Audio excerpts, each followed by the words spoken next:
Alright guys, we're back. We're here to talk about Married at First Sight. Season 17, episode 13. And I'm going to also do 12 in here too, so this will be a combination. And I think right now, I actually really want to know, is Brennan an abuser? I think that he's a manipulator. I don't know what's up with these men, these past seasons. I really hope that, I hope Brennan is not, but I don't know. I really honestly don't know. I know that Emily is saying that, he has this thing about the camera, but when she was on After Show, she was also saying that he's different, off camera. The stuff, he's belligerent. She didn't use that word, but that's what I kind of, took from it. So I don't know, guys, but let's get into this series. So I thought that Becca and Austin, they've been doing activities together. Like she took him to a photo shoot with her and invited his friend and his family along. And she said that Austin took some pretty good, pictures. That she thinks, she was talking to his parents, later when they were having dinner. She said that he did so good that a couple of the pictures will probably be framed, and sent to the family. And so Claire is feeling guilty and bad because Cameron is having some heart issues, some arrhythmias that have him unable to really do anything, because he was saying that he's been told that if he continues to stress himself and stress his heart out, that it could actually cause permanent, damage. So he's going to a procedure to see if they can actually correct that. And so Emily got a chance to meet with her girlfriend and really kind of talk about some of the stuff that she's going through. And I thought that her friend asked her a really good question, why is she trying so hard when it doesn't seem like she's getting it reciprocated? And it's her answers about what I figured. This is her, this is her first real relationship. She is serious about, marriage, and she wants to make sure that she gives it, what she has. She doesn't want to give up on it too quick. And like I said, that's the answer, that I figured that she would talk about. We got to meet Chloe, Michael's bride, and I think that she's really nice. I'm really excited, for Michael, and I hope that their relationship actually brings some levity to this season. We need it, because child, the rest of them, this is not a good season for Married at First Sight. So let's see, if they can pull it out. I like when she was going to pick out her dress, and she had the pink one on at first. And she said that she wanted to make the day about them and not her. And her being a minimalist, I really kind of understand that goes kind of in line with where she is, her mindset. So I thought that was cool. She's trying to think about, a we instead of me, even before she gets married. I could use a lot more of that from these other couples and from couples that are coming on the show in the future. So I like the scene where Dr. Pepper came in and talked with her friends, and I loved what she had to say. I enjoyed, oh wow, yeah, so, woo, Brennan and Emily, they were talking about, he was talking about doing a reset. And to keep the peace, she's agreed, because she wants to see, if she does it his way, then maybe it'll be a faster route to them being able to get the marriage, on the right track. And Dr. Pepper was really supportive, of it. She asked him, well, what kind of friends are we talking about? Because I have friends that I just hang out with, every now and again. But then I also have friends that really mean something to me. So which category, are we looking at? And then she asked both of them to say 5 things to each other, about each other, that you like. And child, he couldn't even squeeze out 3. I mean, it was evident because when Emily's turn came and she spit hers out, Dr. Pepper actually let him know that the hesitation, that he was giving, that, no, that wasn't really a solid, answer. And then, and I'm skipping ahead to this last episode, when he was on the computer with his friend, Richie, he was spitting him out. He was telling, saying what a great, person she is and how nice and this, that, and the third. And it's like, I like what his friend had to say to him, too, about being in his head. Oftentimes men, they don't process information properly. And in their minds, they are. But the way that they're processing it is only making the situation worse. It's not making it better. And they think that by avoiding it or not talking about it is actually going to make it better, and it's not. It kind of reminds me, if y'all ever read Harry Potter, they had these letters that they called howlers. So what would happen is when you get the letter and something's wrong because it's a howler, and if you don't open it, it gets worse and worse and worse and worse until, like Ron, I think it was Ron Weasley, his mama sent him one and he just did not want to open that joker. And by the time he opened it, everybody knew, what was going on. When if he had just opened it in the beginning, it probably wouldn't have been as bad. So yeah, that kind of reminds me of like what Brennan, has got going on, right now. And I think that it's just going to not be a good situation if he doesn't learn how to express himself. So I like the dinner that, who is it? Becca and Austin, they went down, they went over to Boulder because that's where he's from. Well, that's where he was born. And so they, the parents, they liked Becca. I thought it was a nice conversation. And in this last episode where Michael is coming out to tell them that he's getting married, he's inviting them to the wedding, and Becca and Austin can't go because they've already made plans to go and visit his grandmother. So I really think that that's nice, that they are mixing family, in. Because that was one thing that Shaq wanted from Kirsten.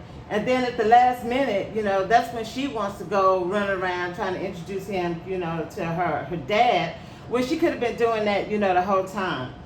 Yeah, just crazy. So I like that, they're actually really trying. For everything that Austin, he gets on my nerves, I really appreciate that he is trying, in his marriage. So, who was it? Dr. Pepper gave Emily and Brennan a fishbowl exercise where they have the questions in there, and then it's supposed to give information and establish trust and a bond, between the two people, who are in the exercise. And it seemed like at first, he was participating. And then at some point, I guess they had been out there, for a while. And he was saying to her that he wanted to take a break. And she didn't hear him because she was focused on getting the question, out of the bowl. And then for some reason, instead of him just saying it louder and letting her know that he needed a break, he got mad and was like, oh, you're just going to keep going. And then the whole thing, turned sour because then he's starting to be a baby and like, oh, I'm hot, I'm about to faint, and this, that, and the third. And she's like, she's smaller than he is, and she wasn't about to faint. So she was like, yeah, right, okay. And the conversation just went down from there. And I think the last question that was asked was, what have you fought the hardest for? And she said that she's fought the hardest for the marriage. And then he was like, yeah, me too. And so then they got out of the hot tub and went back in the apartment. And she was saying to him that, he was like, well, you don't have my back. And she said, you don't have my back either, when we're supposed to be doing these, this kind of exercise, and then you give me that kind of attitude, it makes me feel bad. And that's not having my back. And it, it's embarrassing, and it, pisses her off. So the next day, which is the next episode 13, they're looking at each other, and he's saying that he feels better that morning than he did, the previous night. And so they do the exercise of the talking to your younger self. So they both talked to their child selves. I think hers was high school, and I think his was maybe even younger than that, because he was saying that when other kids were running around playing, he was talking with his mentor about real estate, and he was telling his child self in the letter that he has time, to do those kinds of things, for himself in the future. Right now, you really need to kind of focus on being a child, because this is the only shot at it that you're going to get. So take the time to stop and smell the roses. And he was saying, which I thought was really insightful, for Brennan. He's saying that because he was so serious as a child, as a child, that he doesn't think that he thinks he feels like he missed out on something, and probably is why he has the communication issues, that he has as far as his feelings and how to articulate, himself. So I thought that was really something, and Emily felt receptive, and she said that actually gave her some insight on why he, could be the way that he is. And I like both of her letter, to herself, and about, being pressured to do soccer, but then as she got older, she saw that some of the strength that she has today has come from that journey of having, to go to soccer and have all that, experience. And so they went to go and play some soccer, and she had some real skills. She beat, Brennan, and he didn't have a problem with it, which I was looking for, because I always wonder, like when they were on the honeymoon playing ping pong, and I think she beat him at ping pong too. And that's when she was asking him, did he know how to have fun? And he went off. And I was looking to see, how his attitude was going to be. But he seemed like he was pretty good, with it. And then they had a really good conversation afterwards about sports and how they were important, for both of them in their development. And so just to stay on them before I jump and go and talk about other people. Then later, they met up with Dr. Pia. And I don't know what it is between Brennan and Dr. Pia, but there is something going on. He, his lack of respect for something. I don't know if it's because she's a therapist, because he doesn't want her asking probing questions. He doesn't know what Emily, is going to say, because apparently he felt like they were on the same page, and I wonder why he didn't just talk to her, her about it before Pia came, just to see, kind of where she was. He made an assumption, and then when Emily wasn't giving out the answers that he thought that she probably would, then it put him in a mood. And when he was communicating himself to Pia, she heard what he was saying, and I thought that was something, for him to be able to talk to her, and then for her to relay back to Emily what she had heard him say, and he was nodding his head, yes, that's exactly, what I was trying to say.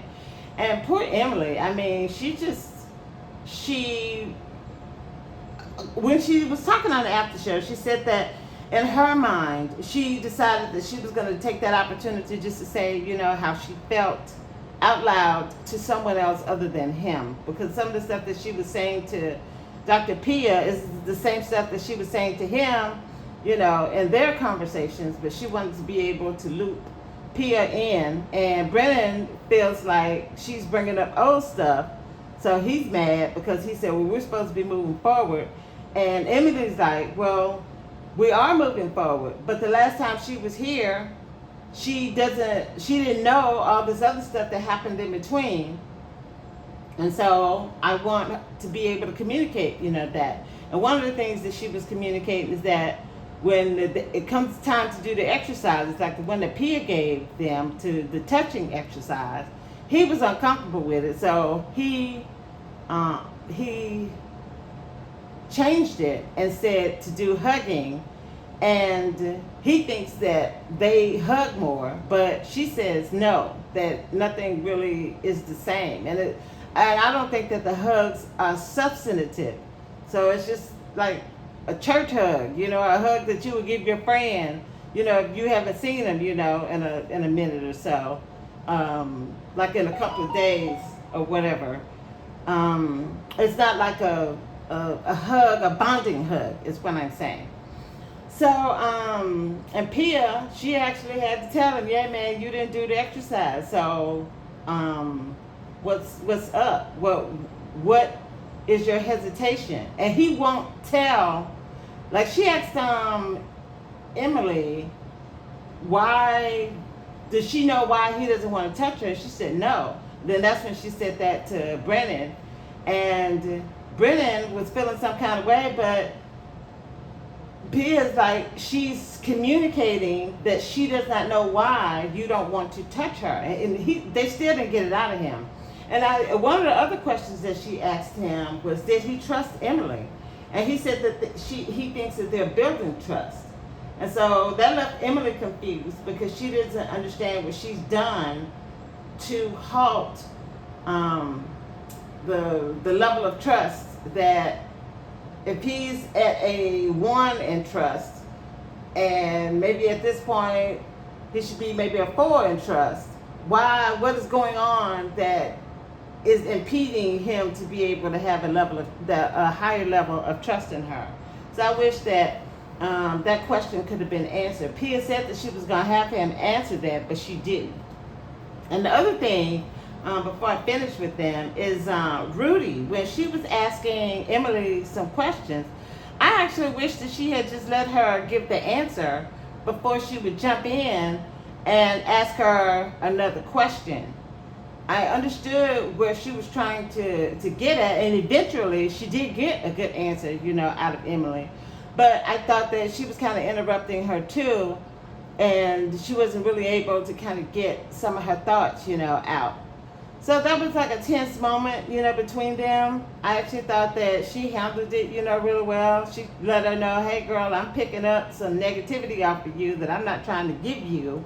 So you're going to have to, I'm on your team. I'm not against you. I'm just trying to get some clarification for myself and for people who are viewers, so that we can try and understand, where you guys, are coming from.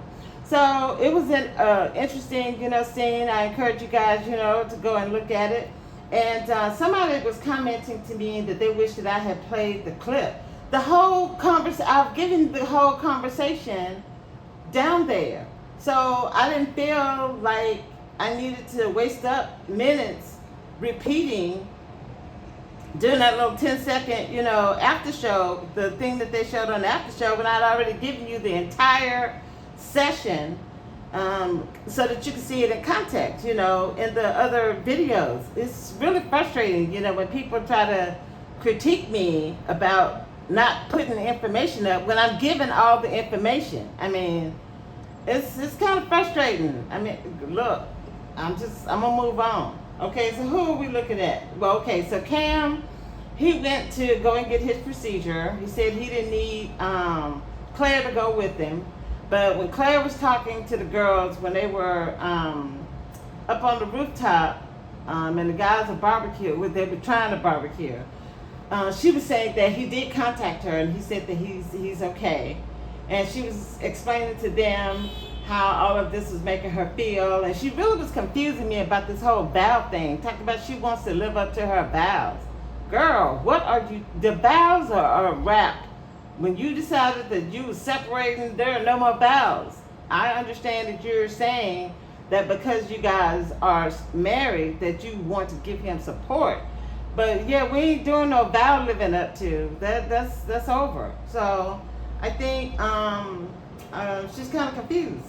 about that. So Emily was talking with the girls, and she was saying how she's gonna remain optimistic, and that they're just still taking it day by day. And then they clicked over to Brennan, and he was still, we're just taking it week by week and day by day. And it was messing with the grill. And we actually have those same grills over here at my apartment complex. And those things take a while to get hot. So when they panned over, to the hamburgers, it kind of reminded me of Elijah when he was announcing that he was getting married to his family. They were having like a cookout in the backyard. And he didn't even know how to grill hamburgers. Now, okay, I am a griller. Like I grew up in the South, so we used to, grill all the time. And then when I was in the Army, we used to grill all the time. So I actually know my way around a grill, okay? I know my way around a gas grill, and I know my way around a charcoal grill. So when I saw Austin leaning on the grill, I said, yeah, they're going to be out there all day. Because that grill is not hot enough to cook that food. And the fact that neither one of them knew that was just really funny to me. And that's why I put it in the title. Because I consider myself now I'm not a grill master, but I do know my way around them, okay?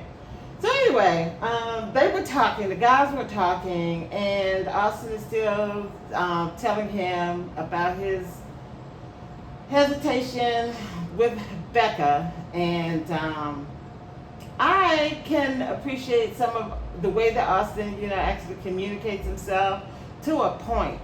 And I'm saying that because I'm hopping all around, you guys, so forgive me for that. But I'm saying that because when they were talking to Pia,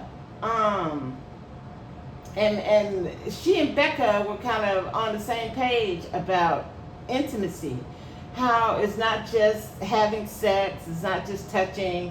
You could actually start foreplay, by, sending a racy text message, or bringing flowers, or, giving a compliment, or, just a look can, be that. So he was trying to, I think, be stupid and say that he didn't know what thing that he needed to say to her when they were playing the little obstacle course. And she was like, well, I got boobs.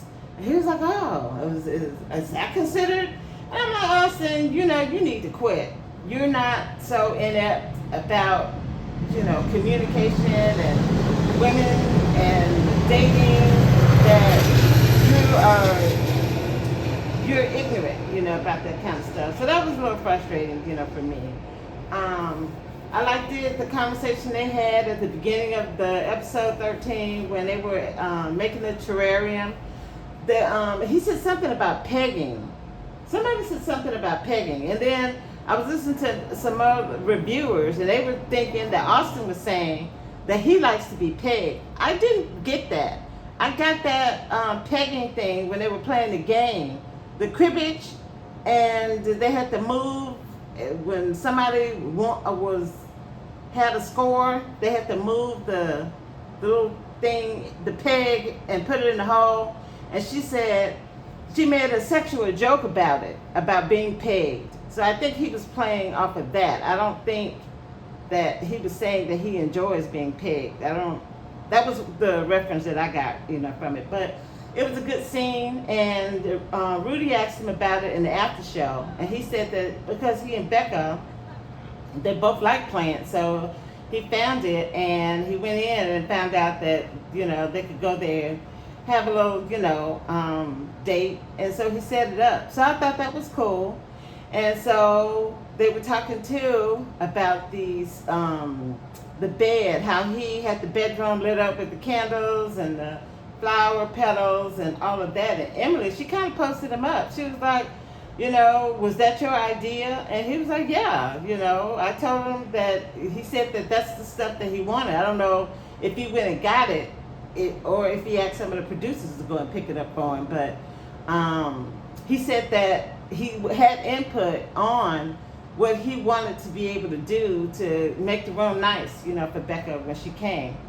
So I thought that scene was nice too. That's at the end of episode 13. It's clipped down there where they are, having the moment. They're doing the questions, and I think that last question was, what is his best move, and what would he name it? And that was good. I really enjoyed that scene, so I encourage you guys, to go down there and look as well. So did we talk about everybody? Okay, Claire, Cameron, Becca Austin, Michael. Michael, again, came to when they was playing pool, so they had the barbecue, and they were later on that evening, they were out playing pool, and Michael showed up to announce again to everybody that he was getting married. And I think they showed Chloe too. She was going to get her nails done with her mom. Yeah, so they're going to get married on this next episode. And in the little synopsis that they have every week telling you what's going to happen, they kind of make it seem like she could stand him up, but I don't think she's going to do that. And she just doesn't give me that kind of person, even if she doesn't stay married to him at the end of 8 weeks, she's going to go through, with the wedding. And I don't know why she's so nervous about him not being attracted to her. That is kind of insane, to me. I could understand more him because he's very eccentric. But I don't understand where she's coming from with it, because she looks fine, So, but anyway, okay, Claire, Michael, is that it? I think I got everybody. And I'm at 26 minutes. Praise the Lord. Okay, this is great. Yeah, I think I got everything. Just kind of looking through. Yeah, I talked about him and his friend talking. Yeah, I feel comfortable. If I missed anything, then yeah, I'll pick it up, on the next one. So this is going to conclude my review this week's and the other episode 12 and 13 review of Married at First Sight. I appreciate anybody who hangs in there with me for 27 minutes. Thank you for your time and attention, and I hope that you guys are having a good new year. Mine has been interesting, so I'll do a story time, about it one day. And you guys take care. I'll see you in the next video.